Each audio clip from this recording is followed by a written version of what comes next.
Abhay Tiwari, the alleged mastermind, passed 12 exams. The rate card reveals crores were scammed. His nepotism network secured posts for family. This deadly test resulted in 15 deaths. हम धांधली की बात नहीं करेंगे। हम उस सड़े हुए भ्रष्ट और नीच मानसिकता वाले नेताओं और अफसरों की करतूतों This deadly test resulted in 15 तक deaths. सिर्फ राजनीतिक वेश्यावृत्ति दिखेगा। सीलन भरे 10 बाई 10 के कमरों को देखिए, जहां युवा अपने जिंदगी के 5 से 10 साल सीटिंग बदला। साहब, झारखंड को सबने लूटा अपनी अपनी सहूलियत के हिसाब से। किसी ने खनिज संपदा को लूटा, किसी ने परीक्षाओं को लूटा, किसी ने सरकारी योजनाओं के फंड्स को लूटा। आज जो IAS अफसरों के रिश्तेदारों को पास करने के लिए कापियों में जमकर नंबर बढ़ा, 11 से 12 नौजवानों ने तड़प तड़प कर मैदान में ही अपनी जान दी। 500 से ज्यादा लड़के बेहोश होकर अस्पतालों में भर्ती। डॉक्टर जमाल अहमद और TDPL के डायरेक्टर रामवीर सिंह तक सरकार ने देश का सबसे सख्त एंटी पेपर लीक का जमताड़ा से वीडियो वायरल होते हैं, जहां बच्चे क्लासरूम के बाहर जमीन पर बैठकर बड़े आराम से OMR सीख भर रहे। प्रिंसिपल के कमरे में पेपर टूटी हुई मिली। लेकिन हद तो तब हो गई जब नेपाल के काठमांडू और बिहार के मुजफ्फरपुर और मोतिहारी के होटलों में छात्रों को बुलाकर पूरा पेपर रटवा दिया। 15 छात्रों की तो लोकेशन ही एग्जाम से पहले नेपाल में मिला, यानी दूसरे से देश में। और यहाँ शुरू हुआ सबसे गंदा खेल। आज हम उस 26 साल के भ्रष्ट और नकारे सिस्टम का कपड़े उतारेंगे। आज हम सिर्फ एक परीक्षा में हुई धांधली की बात नहीं करेंगे। हम उस सड़े हुए भ्रष्ट और नीच मानसिकता वाले नेताओं और उन अफसरों की करतूतों की बात करेंगे जिसने ना जाने कितने पीढ़ियों को बर्बाद कर दिया। 10 अगस्त 2026 रांची की सड़कों पर लाठियां भाजी गई। जिनके ऊपर लाठियां बाजी वो कोई आतंकवादी या फिर अपराधी नहीं थे। वो इस देश के झारखंड राज्य के वो पढ़े लिखे युवा थे जो अपने ही चुने हुए हुक्मरानों से अपना हक मांगते हैं। जरा स्क्रीन पर चल रही इन तस्वीरों को गौर से देखिए। क्या ये वो झारखंड है जिसका सपना भगवान बिरसा मुंडा ने देखा? क्या इसके लिए 26 साल पहले बिहार से अलग राज्य बना था कि यहाँ की पुलिस अपने ही बच्चों के सिर फोड़ दे? यकीन मानिए, आप आंकड़े सुनेंगे तो दंग रह जाएंगे। चाहे वो बात JPSC का हो, JSSC का हो, अगर आप सारा कुछ सुनेंगे जानेंगे तो सन 2000 से 2026 यानी कि अब तक सिर्फ राजनीतिक वेश्यावृत्ति दिखेगा आपको। JSSC CGL परीक्षा पद थे महज 2025। इस एग्जाम का भी महत्वपूर्ण भूमिका रहा है झारखंड के छात्रों के आंदोलन को शुरू करने में। इस परीक्षा में फॉर्म भरने वालों युवाओं की संख्या लगभग 6 लाख था। एक ऐसे राज्य में जहां प्राइवेट फैक्ट्रियां बंद हो चुकी है, जहां खेती के लिए आसमान तकना पड़ता है, वहां इन युवाओं के लिए सरकारी नौकरी कोई शौक नहीं बल्कि भूखमरी और जिल्लत से बचने का इकलौता हथियार है। सीलन भरे 10 बाई 10 के कमरों को देखिए, जहां युवा अपने जिंदगी के 5 से 10 साल सीटिंग बदला देते हैं। माँ बाप अपनी पुश्तैनी जमीनें गिरवी रखकर बहनों की शादी का पैसा रोककर बच्चों को रांची भेजते हैं। युवा दिन रात एक कर देता है, लेकिन जब वो एग्जाम हॉल में बैठता है तो उसे पता चलता है कि जिस पेपर के लिए उसने अपनी जवानी गला दी, वो पेपर तो सत्ता के दलालों ने 2 दिन पहले ही किसी 5 स्टार होटल में बेच दिया है। आइए जरा इतिहास के पन्नों को पलटते हैं। मेरा नाम है ज्योति प्रकाश। तारीख 15 नवंबर 2000। बिहार से अलग होकर झारखंड बना। इन 26 सालों में इस राज्य को क्या मिला? 11 बार मुख्यमंत्री बदले गए, 7 अलग अलग चेहरों ने सत्ता का सुख भोगा और 3 बार राष्ट्रपति शासन का तमाशा भी देखा गया। इस राज्य को बारी बारी से सबने लूटा। सबसे ज्यादा समय तक राज्य किया भारतीय जनता पार्टी यानी कि बीजेपी ने, जिनके बाबूलाल मरांडी, अर्जुन मुंडा और रघुवर दास जैसे मुख्यमंत्री रहे। उसके बाद JM शिबू सोरेन और उनके बेटे हेमंत सोरेन और कांग्रेस के गठबंधन के साथ इन्होंने मलाई का सुख भोगा।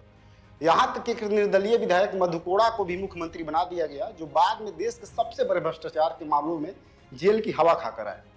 पार्टियां बदलती रही, झंडे बदलते रहे, लेकिन एक धंधा जो कभी नहीं रुका वो था JPSC और JSSC में नौकरियों की नीलामी। साहब, झारखंड को सबने लूटा अपनी अपनी सहूलियत के हिसाब से। किसी ने खनिज संपदा को लूटा, किसी ने परीक्षाओं को लूटा, किसी ने सरकारी योजनाओं के फंड्स को लूटा। आज जो छात्र सड़कों पर लाठियां खाकर CBI जांच की भीख मांग रहे हैं, उस CBI के कारनामों को सुनकर भी आपको आश्चर्य होगा। उसके पीछे का खौफनाक सच सुनिए। साल 2003 और 2005 राज्य में पहली और दूसरी JPSC परीक्षा आयोजित हुआ। उस वक्त अर्जुन मुंडा और शिबू सोरेन के कार्यकाल थे, यानी कि बीजेपी जो अभी छात्रों के हित के लिए सड़कों पर उतरे हैं। और अभी वर्तमान CM के पिताजी JM के माई बाप सब कुछ यानी कि शिबू सोरेन। आपको जानकर शर्म आएगी कि इन परीक्षाओं में नेताओं और बड़े बड़े आईएएस आईपीएस अफसरों के रिश्तेदारों को पास करने के लिए कापियों में जमकर नंबर बढ़ाए गए। जब बवाल हुआ तो 2012 में हाई कोर्ट ने मामला सीबीआई को सौंप दिया। और अब जरा हमारे देश के सिस्टम का तमाशा देखिए।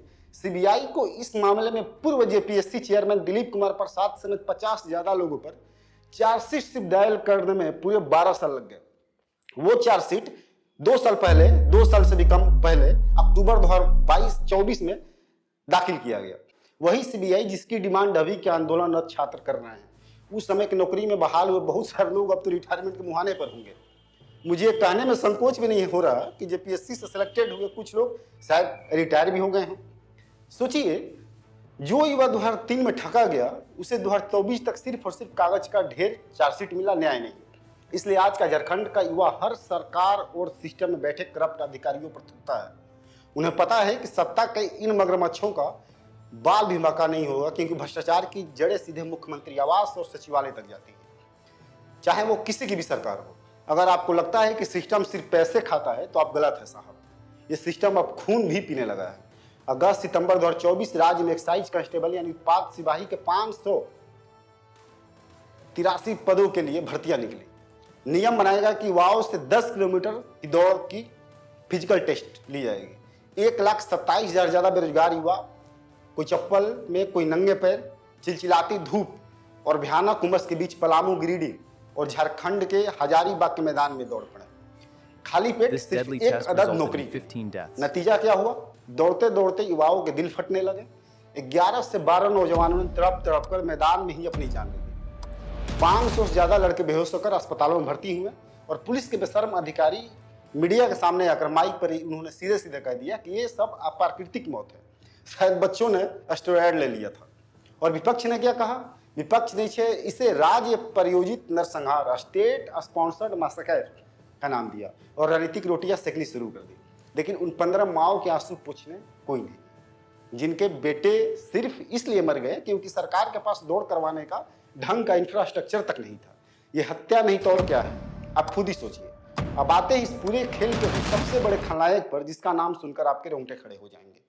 नाम है अभय तिवारी उर्फ Manoj Kumar Tiwari. Alleged mastermind passed 12 exams. The rate card reveals crores were scammed. Manoj Kumar Tiwari सरकारी कागजों पर अभय तिवारी गोड्डा जिले में ब्लॉक सप्लाई ऑफिसर के पद पर तैनात एक सरकारी कर्मचारी था। लेकिन पर्दे के पीछे वो उस प्राइवेट परीक्षा एजेंसी TDPL यानी TSR डाटा प्रोसेसिंग का मार्केटिंग मैनेजर बनकर पूरे राज्य में प्रश्न पत्र और नतीजों का सौदा कर रहा था। जरा इस घोटालेबाज का दिमाग देखिए। अभय तिवारी खुद इतना तेज था कि 13 सालों में 12 सरकारी प्रतियोगी परीक्षाएं पास करा इसने। शायद आइंस्टीन भी इसके आगे शर्मा जाए।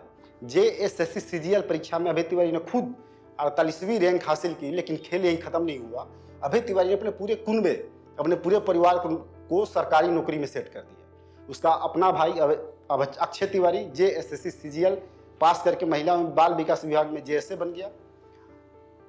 अक्षय की पत्नी यानी अभय तिवारी की भाभी सुषमा कुमारी उसी परीक्षा को पास करके सतर्कता विभाग में अफसर बन गई। 10 अगस्त को जब आक्रोशित छात्र विधानसभा पहुंचे तो उनके हाथों में पोस्टर थे जिन पर लिखा था, साला भाई ममेरे भाई भौजाई सबकी JSC में रैंक। आखिर कौन है यह अभय तिवारी? जब CID ने अभय तिवारी को दबोचा तो उसने जो कबूलनामा किया उसे पूरे प्रशासनिक अमले की नींव हिला दी। अभय तिवारी ने कबूल किया कि उसने और उसके सिंडिकेट ने झारखंड की सरकारी नौकरियों का बकायदा रेट कार्ड तय कर रखा था। फॉरेस्ट रेंज ऑफिसर 20 लाख से 25 लाख रुपए प्रति seat, assistant conservator of forest 30 से 35 लाख रुपए प्रति seat. Abhay Tiwari, the alleged mastermind, passed 12 exams. The rate card reveals crores were scammed. His nepotism network secured. CDPO परीक्षा यदि आपको पास करना हो तो 10 लाख प्रति अभ्यर्थी। CID के सामने अभय तिवारी ने उन नामों का भी खुलासा किया जो इस सिंडिकेट को चला रहे थे। उसने बताया कि नामकुम के कोचिंग संचालक आदित्य पांडे के जरिए पैसा JPSC के पूर्व अध्यक्ष L खियांगते, जो कि अब गिरफ्तार हो चुके हैं, पूर्व सदस्य डॉक्टर अजिता भट्टाचार्य, डॉक्टर अनिमा हंडसा, डॉक्टर जमाल अहमद और TDPL के डायरेक्टर रामवीर सिंह तक पहुंच रहा था। सोचिए कितना बड़ा सिंडिकेट और किस तरीके से इन लोगों का एक नेटवर्क काम कर रहा था। JPSC 11वीं से 13वीं का इंटरव्यू करे इन लोगों ने 15 लाख प्रति अभ्यर्थी फिक्स कर रखा था सिर्फ इंटरव्यू में नंबर बढ़ाने के लिए। और ये काम अजिता भट्टाचार्य का PA ब्रजराम इस पैसे का लेन देन और सारा वसूली का काम करता था। और पूर्व अध्यक्ष का पैसा मुख्य सचिव कार्यालय तक जाता था। मैंने आपको पहले ही बताया कि इन दलालों का और इन घुसखोरों का जो रास्ता है वो सीधे मुख्यमंत्री कार्यालय और सचिवालय तक जाता है। और मुख्य सचिव कार्यालय का पैसा वहां का एक ऑपरेटर लेता था। इस सिंडिकेट के नाम पर पैसे देकर 3 लोग डीएसपी और एक उप कारापाल बन चुके हैं। बोकारो में 15 उम्मीदवारों को 12-12 लाख रुपए लेकर पहले से ही परीक्षा के 65 सवाल लटवाए गए थे। यह है झारखंड में मेरिट का असली सच। और उन मौतों और घोटालों के बीच सरकार ने बड़ा ड्रामा किया। अगस्त 2003 में झारखंड सरकार ने देश का सबसे सख्त एंटी पेपर लीक कानून पास किया। सीना ठोककर कहा गया कि पेपर लीक करने वालों को 10 करोड़ रुपए का जुर्माना और उम्र कैद की सजा मिलेगी। जैसे नीट पेपर लीक और जान देने वाले बच्चों के माता पिता के आंसू पोंछने के लिए बीजेपी यानी भारत सरकार ने पिछले महीने the public examination amendment bill 2026 की यानी prevention of unfair bill pass किया गया। युवाओं को लगा शायद अब न्याय मिलेगा, लेकिन हुआ क्या, इस कानून के मुंह पर सीधा तबाचा मारा गया झारखंड में। मार्च 2024 में 11वीं जेपीएससी प्रीलिम्स का एग्जाम था। जामताड़ा से वीडियो वायरल होते हैं जहां बच्चे क्लासरूम के बाहर जमीन पर बैठकर बड़े आराम से OMR सीट भर रहे। प्रिंसिपल के कमरे में पेपर की सीट टूटी हुई मिली। लेकिन हद तो तब हो गई जब JSSC CGL का एग्जाम हुआ। सितंबर 2024 में सरकार ने अपनी इज्जत बचाने के लिए 6 घंटे पूरे राज्य का इंटरनेट शटडाउन कर दिया। लेकिन इन अनपढ़ सिस्टम वालों को कौन बताए कि सेटिंग इंटरनेट से ही नहीं पैसे से होती है। CID की जांच में खुलासा हुआ कि एक मास्टरमाइंड विनय शाह परीक्षा से 2 दिन पहले ही नेपाल के काठमांडू और बिहार के मुजफ्फरपुर और मोतिहारी के होटलों में छात्रों को बुलाकर पूरा पेपर रटवा दिया था। 15 छात्रों की तो लोकेशन ही एग्जाम से पहले नेपाल में मिला था, यानी दूसरे से देश में। और यहाँ शुरू हुआ सबसे गंदा खेल। एक तरफ राज्य की CID कह रही थी कि पैसे का लेन देन हुआ है, वहीं सरकार की बनाई SIT ने हाईकोर्ट में बेशर्मी से कह दिया कि कोई स्ट्रक्चरल पेपर लीक नहीं हुआ है। हाईकोर्ट ने CBI जांच से मना कर दिया और नियुक्तियां करने का आदेश दे दिया। और इसी फैसले ने छात्रों के सीने में वो आग लगा दी जो आज झारखंड के हर युवा के दिलों में धधक रहा है। और भ्रष्टाचार का यह बम पूरी तरह फटा अप्रैल 2026 में, जब 14वीं जेपीएससी का रिजल्ट आया। 142 रेगुलर पदों के लिए हुई इस परीक्षा ने बेशर्मी की सारी हदें पार कर दी। सोचिए, एक आयोग परीक्षा करवाता है लेकिन कट ऑफ मार्क्स नहीं बताता। सोशल मीडिया पर एक OMR सीट वायरल होती है। एक छात्र ने 100 में सिर्फ 48 सवाल हल किए हैं और वो पास हो गया। मेरिट लिस्ट में एक के बाद एक लगातार रोल नंबर पास होते हैं और फिर अचानक 800 रोल नंबर गायब हुआ दिखता है। बाद में पता चलता है कि एग्जाम कराने वाली company TDPL TSR data processing, जिसका पहले ही मैंने जिक्र किया था, उत्तर प्रदेश में पहले से ही ब्लैक लिस्टेड थी। फिर भी उसे टेंडर दे दिया गया। ठीक वही कहानी यहाँ भी हुई जो व्यापक घोटाले और हाल ही में पड़ोसी राज्य बिहार के AEDO परीक्षा में हुआ। युवाओं का सब्र का बांध टूटा। हजारों छात्र रांची के जयपाल सिंह मुंडा स्टेडियम में धरने पर बैठे। 2 अगस्त से छात्र नेता देवेंद्र नाथ महतो ने आमरण अनशन शुरू कर दिया। 10 अगस्त को जब ये छात्र विधानसभा घेराव करने गए तो सरकार ने उनसे बात करने के बजाय उन पर लाठियां बरसा दी। 9 दिन से भूखे महतो का ब्लड शुगर लेवल 53 तक गिर गया। पुलिस ने उन्हें जबरन उठाकर सदर अस्पताल की इमरजेंसी में एडमिट कराया। उस लड़के ने अस्पताल के बेड से सिविल सर्जन को जो चिट्ठी लिखी वो इस राज्य के हर नेता गाल पर तमाचा है। महतो ने लिखा, मेरा शरीर यहाँ अस्पताल के बिस्तर पर है लेकिन मेरी आत्मा उसी सत्याग्रह स्थल पर है। मुझे वहाँ वापस जाने दें।